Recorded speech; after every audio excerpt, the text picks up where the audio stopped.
Welcome back sa aking YouTube channel. Para sa mga first time lang po na manood, please click mo na yan, Jeremy's TV Manila. Anyway guys, wala nang bayad o libre lang, tulong mo na lang din sa kapwa mo. Right? Thank you very much po. So topic natin yan po, today's reflection. Nasa tema tayo at huling great men sa Bible. Di ba? Na-discuss natin before, ito yung kay Gideon, kay Joshua, kila Caleb, at syempre, sino pa ba ang pinaka-great man sa Bible? Wala nang iba kundi ang ating Panginoong Yesus. So, pag sinundan mo ang story niya sa Bible, napakadami niyang ginawa. Napakalawak, di ba? Napakaraming pinagaling, napakaraming natulungan. So, doon na lang tayo sa punto nung malapit na siyang ipako sa krus o hanggang sa ipako na rin sa krus. So, yung pagbuhat pa lang guys, di ba? Pagbuhat pa lang ng krus, siguro nung binuhat niya yung mga alas 10 ng umaga, tapos yung papatanghaling tapat. Imagine nyo kung gaano kainit, di ba? Kung gaano kainit habang siya nagbubuhat ng krus. Dala-dala niya yan. At sinusundan niya ng napakaraming tao at nilalatigo pa siya. So marami pag pinanood natin yung Passion of the Christ, yung iba-ibang ginawang pinikula sa kanyang buhay, makita mo talagang hirap na hirap siya. At nung nandun na sa krus ng Kalbaryo, na nakabayubay na sa krus, di ba? Imagine nyo guys, nakabayubay si krus, siguro mga bandang alauna yan, ng hapon, tanghalin tapat. Wala siyang damit, di ba? Dugo-dugo siya. At bago yun, di ba? Ang ginawa sa kanya, inurakan siya, pinadyakan, pinalo, dinuraan, nilait, lahat na. Guys, lahat na ng pasakit siguro naranasan ng ating Panginoong Jesus. Diba? Imagine mo kung ikaw kaya yung nandun. Diba? So, kadong distress ka, yung crowd, sumisigaw, di ba? Tapos, nandiyan pa yung mga religious leader na kinukutsasa, na sabi, o kala ko ba ikaw yung Mesiya? Iligtas mo ang sarili mo, di ba? Ganyan na sinasabi ng crowd eh. Iniligtas na nga kanyang, sabi niya, iniligtas nga yung iba, tapos sarili niya hindi niya mailigtas, di ba? So, kung talagang Diyos kaya pakita mo, inahamon pa siya, kinukot siya, pinagtatawanan, at yung dalawang, at yung mga Roman Empire, Roman soldier, di ba? Yung kanyang damit, na nung hinubad siya, ginawa pang sugalan, di ba? Hinahamon ng baraha. Tapos mayroon pa siyang dalawang katabi na nakapako, ng isa doon ay kumukutsaran sa kanya. Di ba? Kinukutsarin siya. So, kumbaga guys, kung ikaw talaga nandun sa crowd na yon, imaginein mo kung ikaw yung nakabayubay sa krus na yon, napakatindi ng hirap, dumudugo ka, dami mong latay sa katawan, di ba? Talagang madidistress ka talagang wala ka na siguro wala ka na iisipin pa. Kundi talagang tolero ka na, mawawalan ka ng mind, hindi mo na alam kung anong sasabihin mo, di ba? So, ang daming taong sumisigaw siya. Talagang puro pangungutya. Bukod doon, yung mga alagad niya. Iniwan pa, di ba? Nung pagpasan na yung krus, hanggang sa pinako sa krus, nawala lahat. Iniwan sa yung mga taong tinuruan niya, pinagkatiwalaan niya. Wala lahat.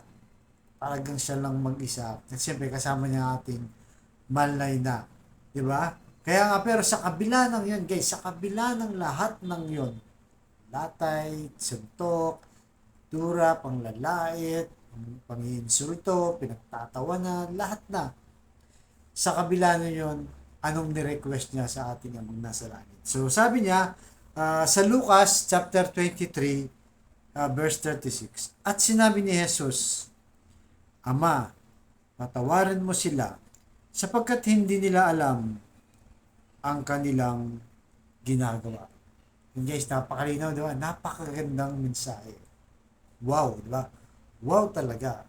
At pagkatapos kang ganunin, di ba, ng mga taong pinagkatiwala mo, iniwang ka, tapos ito yung mga taong tinulungan mo rin na yung iba dyan baka ginamot pa niya, inalis yung mga demonyo, di ba? Di ba, maraming nasapian ng demonyo, pinagaling mga ketongin, at marami pang ibang mga nakaka-stress. Pero ito ngayon ng Diyos, ang ating Panginoong Jesus, na alam naman natin, di ba, na Diyos siya at alam niya sa sarili niya na nagkatawang tao lang siya. Kaya niyang lipulin lahat ng mga kumukutya sa kanya, nanuntok, nandura, di ba? Nang latay sa kanya. Alam niya yun eh. Kaya niya yung mga angel, utusan lang. O yan, lahat yan, tirahin niyo na, patayin niyo na. Pwede naman niyang gawin niya kasi nga makapangyarihan sa Diyos siya. Pero sa kabilangan ng yun, humingi pa siya ng tawad sa ating amang nasa langit. Nakita niyo kung gaano ka-humble, guys, yung ating Panginoong Yesus. Di ba? Hindi nagtanim ng sama ng loob. Pinatawad niya. Hiningi pa niya ng tawad. Kasi tayo, di ba, sa buhay natin ngayon, minsan may magmura lang sa'yo, mumurahin mo na agad, di ba? Gaganti ka na agad, masama ng loob mo, gusto mo ng, pwede papatayin mo pa eh, di ba? Masyadong mainit ang ulo at talagang hindi tayo nagpapasensya sa haba ng pasensya ng Panginoon. So, bakit kailangan niya humingi ng tawad sa ating mga nasa langit, sa kabila ng mga pinaggagawa sa kanya nung panahon na yun, di ba? Kasi nga guys, kaya humingi siya ng tawad sa ating lahat yun, na para pag namatay tayo at nakahingi na tayong tawad, ay makikita natin ang amang nasa langit. Dahil kasi alam naman natin na walang makakapasok sa langit kahit mantsa ng kasalanan o dumi ng ating mga pagkatao, hindi pwedeng pumasok. Lahat ng papasok sa langit ay banal. Kaya nga tayo mga Katoliko, di ba, mayroon tayong purgatory tinatawag, na lahat ng tao ay makasalanan. Hindi pwede pag namatay ka, kay mabuti kang tao. Hindi kasi mayroon tayong original sin, di ba? Kay Eva at kay Adan. So, deserving natin na mamatay tayo sa krus dahil ang kabayaran ng kasalanan ay kamatayan. Yan po, di ba? Kaya tayo nga may purgatory. So, bago ka makakapasok dun sa langit, dadaan ka muna ng purgatory para ka rin malinis sa yung mga kasalanan. So, yan po na maraming nagdidebate na hindi naniniwala sa purgatorio kasi ngayon, di ba, malapit na yung November 1, araw ng mga patay at araw ng mga Santa Auxilius Day. So, yun po ang purpose niyan. Ang purgatorio para di tayo malinis sa ating ano. So, yun guys, dahil sa ating kasalanan, nakita niyo guys tayong mga tao na kasalanan panahon ni Eva at Adan, tayo na nagkasala. Pero ang Diyos pa mismo, ang ating Panginoong Yesus pa mismo, ang nagwingi ng tawad at nagbayad ng kasalanan dahil sa kanyang kamatayan sa krus ng Kalbaryo. Ganun po. Kaya ikaw na nakikinig, nanonood sa aking vlog, tinubos tayo ng ating Diyos. So, sikapin po natin. Kaya sinasabi kong paulit-ulit dito na hindi tayo banal, hindi tayo perfectong tao, makasalanan tayo. Ang hirap gawin nito, pero walang imposible sa Diyos. Tutulungan niya tayo. Kaya yan po ang hingin nating dasal sa araw na to, na sana ay bigyan tayo ng kapatawaran sa ating mga kasalanan. So tayo manalangin, Lord, maraming salamat po sa paalala nito. Lalong-lalo na po yung hiningi niyong kapatawaran sa Ama, na kami ang nagkasala, Lord, pero ikaw ang humingi pa ng tawad, nag-humble, naging mapagmahal, naging mababa ang loob, at nagpatawad po. So tulungan niyo po kami na ganun din, yung mga tao nagkasala sa amin, patawarin namin. Kaya humihingi po kami sa inyo ng tawad sa aming mga kasalanan. At sa kapatid namin nanonood sa aking vlog, may matindi kang karamdaman, financial, physical, at emotional, at relasyon.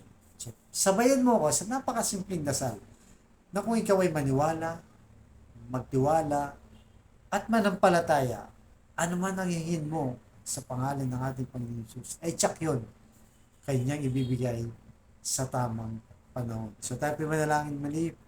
Lord, i-bless niyo po ang aming kapatid ngayon, lalo na may matinding karamdamang physical, bedridden na, Lord, sa hospital, sa bahay, may cancer na, stage 4 cancer na, Lord, at kung ano pa mang mga karamdamang bumabalot sa kanyang katawan, iunat niyo po, Lord, ng iyong mapagpagaling na kamay.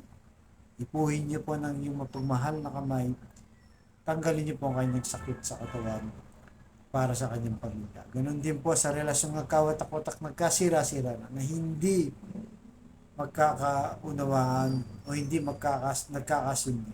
Balik niyo po ang dating samahan, pagbigis-bigisin niyo po muli. At sa financial, Lord, i-bless niyo po ang aming hanap buhay. Lalo na po, Lord, mga kapatid namin, walang-wala na, Lord. ultimo pambili ng ulam, bigas, pamasahe, pambili ng gamot, pambayad sa ilaw, kuryente, lahat yan, Lord. Tulungan niyo po kami, bless niyo ang aming hanap buhay para ma-provide namin ang pangangailangan ng aming mga pamilya. So, ang lahat ng ito hinihiling namin sa matamis na pangalan ng ating Panginoon Jesus. Amen and amen. To God, all be the glory. Sa ngalan ng Ama ng Diyos, Espiritu Santo. Thank you very much po.